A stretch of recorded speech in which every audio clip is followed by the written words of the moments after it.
Hello lovely students and welcome back to English with Lucy. Today's lesson is advanced, fast and clear English practice. I'm going to train you to improve your advanced listening and your speaking. We are going to focus on C2. This is the highest level of English. Today I'm going to test your listening skills with real, incredibly advanced clips from British TV programs. Now, as I test you, I'm also going to teach you. They go hand in hand. I'll test your listening, but I will teach you lots of advanced vocabulary, advanced grammar, and advanced pronunciation tips. We will focus on informal language because, ironically, it's often harder for learners than formal English. I will save formal English for another video.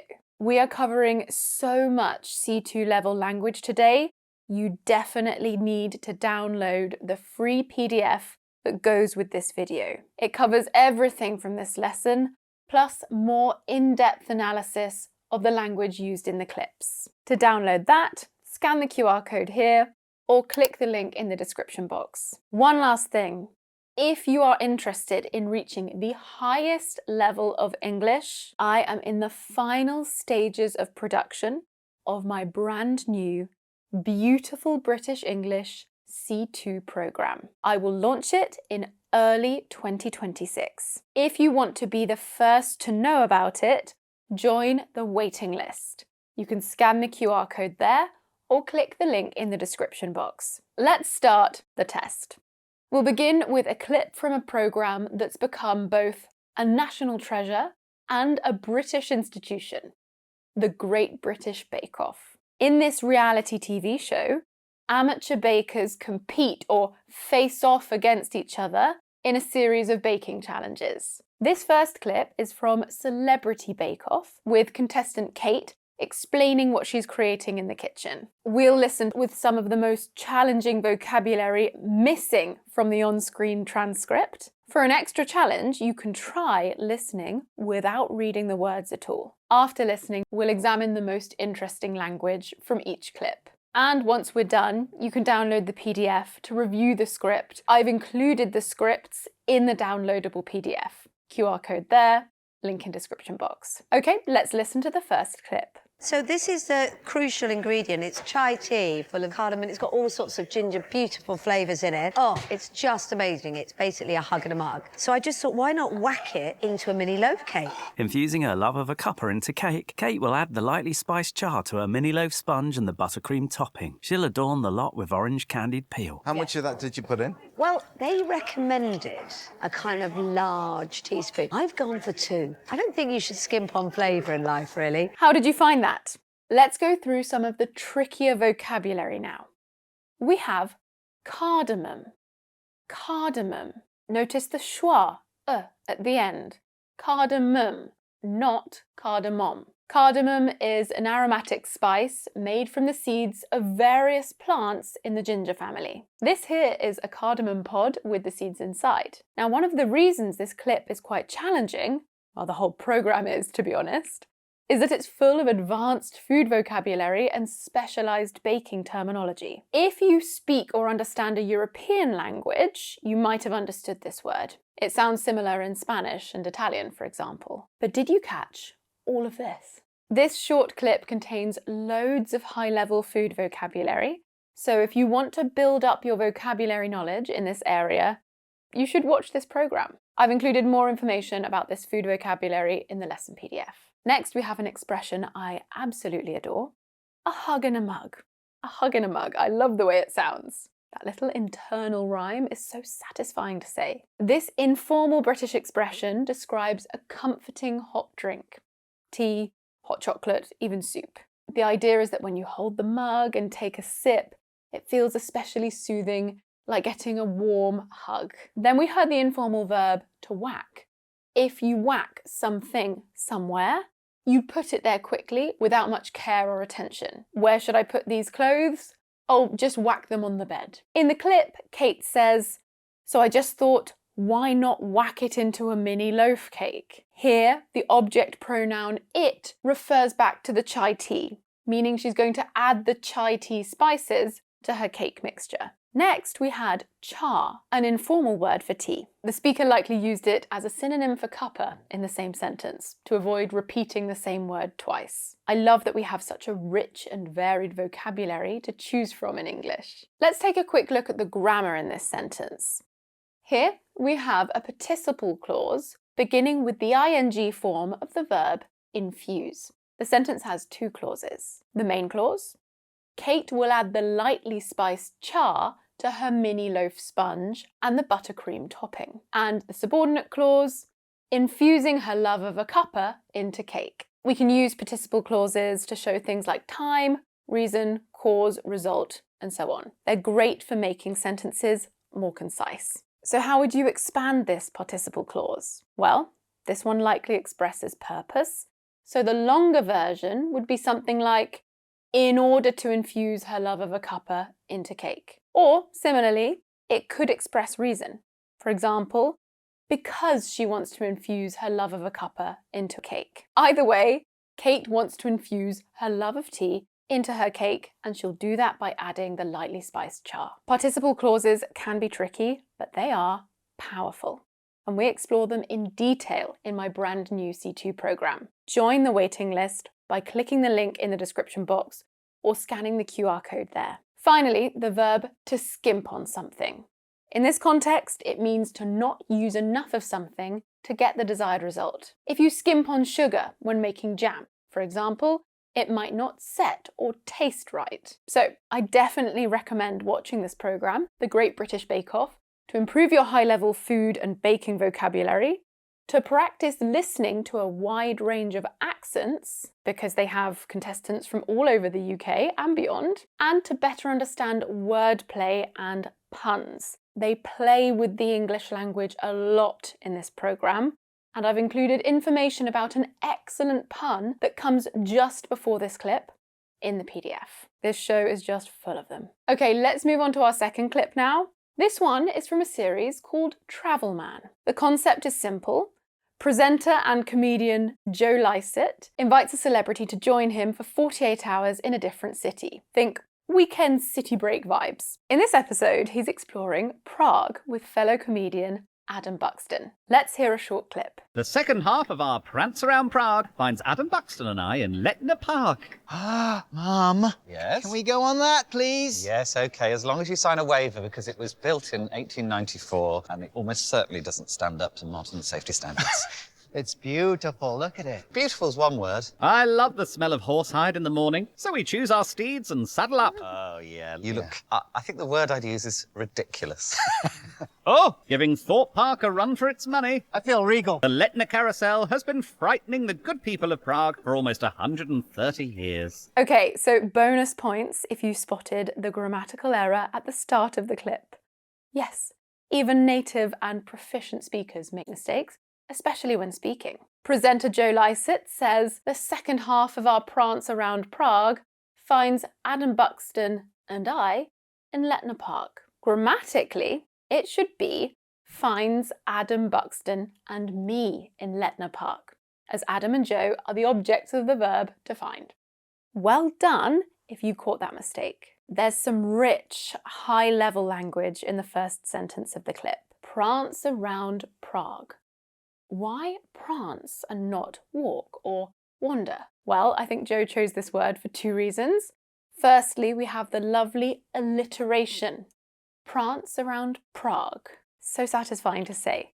The repetition of the p sound at the beginning of these two words is called alliteration. It's a literary device often found in novels, poetry and drama. We explore this and many other advanced techniques in the C2 program. I'm so excited to launch it very early next year. Understanding them is key to catching the subtle nuances and wordplay proficient speakers use. Second, prance has a double meaning. With people, it means to walk energetically with more movement than necessary, almost like dancing. But it can also be used to describe the way a horse moves. If a horse prances, it moves quickly with small high steps. Joe's word choice gives us a playful image of him and Adam happily dancing around Prague, and it neatly leads into the next part of the programme where they ride a carousel, a children's ride with model horses that go round and round. English is full of these playful double meanings, or puns, but you need an excellent grasp of vocabulary and nuance to catch them.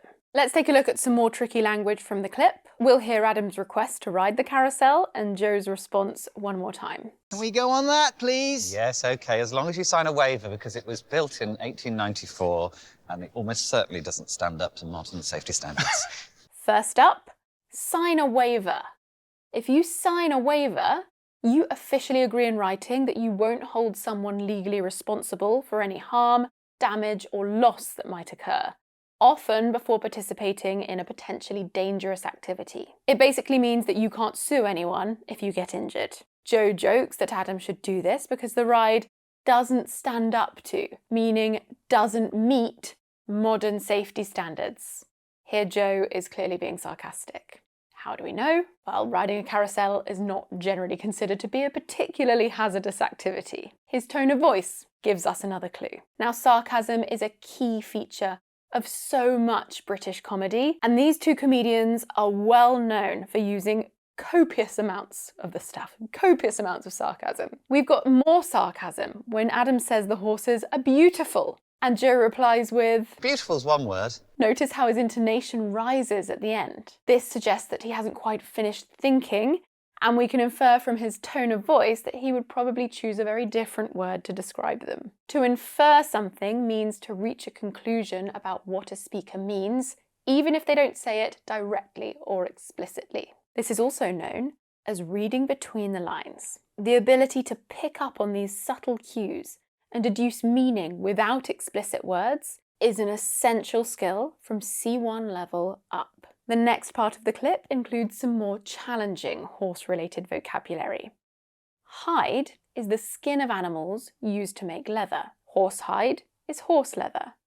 Steed is another word for horse, specifically a horse that's ridden. Saddle up means to put a seat, like this, on a horse and ride it. Another thing that makes this sentence potentially confusing is the cultural reference.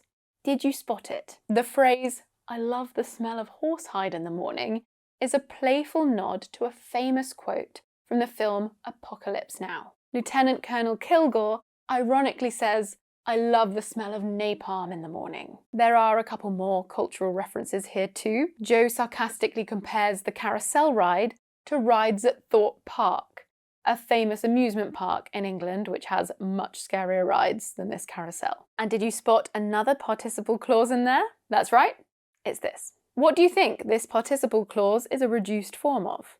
Let me know in the comments. I definitely recommend watching the series if you want to get a better understanding of British humour, especially sarcasm.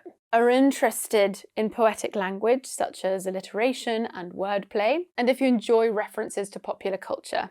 I've watched a few of the episodes and the language used in them is super high level, so give them a go if you really want to challenge yourself. Our final clip today is from a documentary called Jamie's Dyslexia Revolution. It's presented by the famous British chef, Jamie Oliver. Here, Jamie shares his experience growing up with dyslexia. This is a condition that generally makes it difficult for someone to read and write, but it does not affect intelligence. Let's listen. In the 80s, the dyslexia word was used very rarely. Being extracted for special needs during a class is not cool, and it always came with a little bit of a tag and a little bit of a kind of, I guess, a dunce's hat. It doesn't take long for feelings of like being stupid, being thick, being dumb, not being bright. Even in the primary school level, that was already in my psyche. I kind of wrote myself off. So that's why, for me, like, cooking absolutely saved me. Perhaps one of the first things you noticed in that clip was Jamie's use of the word like. This word is used a lot in English as a filler. In these phrases, like is not cool, and like cooking absolutely saved me, the word doesn't really have any meaning. Jamie's probably using it to give himself more time to organise his thoughts. In this phrase, Feelings of like being stupid, being thick, being dumb, not being bright. It's used as a more informal alternative to for example or for instance. Understanding multiple meanings of the same word and being able to use fillers when speaking is really important at C2 level. Before we look at some of the C2 language from this clip, Let's take a moment to analyse the first sentence. Jamie's precise turn of phrase, the dyslexia word, is quite unusual. Normally, we'd say something like the term dyslexia. By inverting the typical word order, Jamie mirrors the structure, the letter word. This is a euphemism used to avoid using unpleasant or offensive swear words like the F word. Jamie likely used this particular structure to highlight that in the 80s, dyslexia was treated as a taboo subject, just like swear words are considered taboo. Do you notice any more unusual word order here? Perhaps you picked up on was used very rarely. Again, the typical or neutral word order here would be very rarely used. By placing the adverb phrase at the end of the sentence, Jamie draws attention to very rarely, emphasizing the frequency, or lack of in this case. Adverb order in English is really challenging, and that's why I've made sure to include it in the C2 program. The second sentence is really interesting too. Here, Jamie's talking about when he was taken out of class because of his different learning needs. And yes, that's another participle clause. This is probably a reduced form of the act or experience of being extracted for special needs. However, instead of using the more common phrase, taken out of, Jamie chooses the word extracted. To extract means to remove something, especially with force or effort. We often use this word with surgery. You have a tooth extracted at the dentist, for example. So Jamie's precise choice of word here suggests to the listener that this was a painful, traumatic experience for him. Next, we have a dunce's hat. Again, there's a cultural reference here that makes this term difficult. A dunce's hat is a tall pointed hat like this that some children were forced to wear in class if the teacher thought that they were learning too slowly. It was used in classrooms in Europe and America, and the idea was to shame the child in front of their classmates. Now, Jamie isn't saying that he literally had to wear a dunce's hat. This practice died out long ago, thank goodness. Rather, he is using the term metaphorically to express that he felt ashamed of being labelled dyslexic. Next, we have the word psyche. This is a formal word which refers to the mind and a person's deepest feelings and beliefs. So in this sentence, Jamie's saying that deep down, he felt stupid. Our last advanced phrase from the clip is the phrasal verb to write somebody off. If you write somebody off, you decide that someone is a failure and will never be successful.